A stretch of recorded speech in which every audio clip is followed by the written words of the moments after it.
في حاجة كده احنا كمكفوفين بنعملها. اول حاجة بجد الحاجة دي مضرة جدا جدا جدا. انا عارفة ان احنا بنعملها حاجة لا اراديا مننا، بس هي دي حاجة والله مضرة. انا الحمد لله مش بعمل الحركة دي بجد، يعني انا من الناس اللي لا الحمد لله. اول حاجة انا بعمل كده، بحط ايديا على عيني للناس اللي ما اخدوش بالهم من الفيديو. بحط ايديا على عيني بدل ما هي ايديا على خدي، لا تبقى ايديا على عيني. ليه اولا بعمل الحركه دي؟ بعمل الحركه دي يا اما انا سرحانه يا اما انا برضو بفكر في حاجه.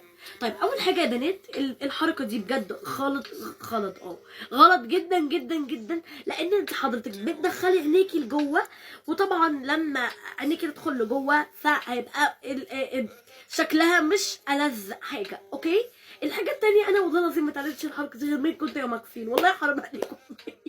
دلوقتي انا اكون قاعده ومركزه مع الميس واكون عايزه انام بقى وجايه كده. فعلا والله. ايوه اللي هو انا ما اعرفش الحركه دي. لا بس على فكره هي مش في المكفوفين بس، انا لسه كنت هي في المدارس كلها. متاكده؟ اه هل يعني انا شفت كذا. قولي. هل يا جماعه انتوا كناس مبصره بتعملوا كده؟ لا ما اعتقدش. هقول لك ليه بقى، لان انا شفت كذا بوست بيقولوا ان هما ما بيلاقوش راحه.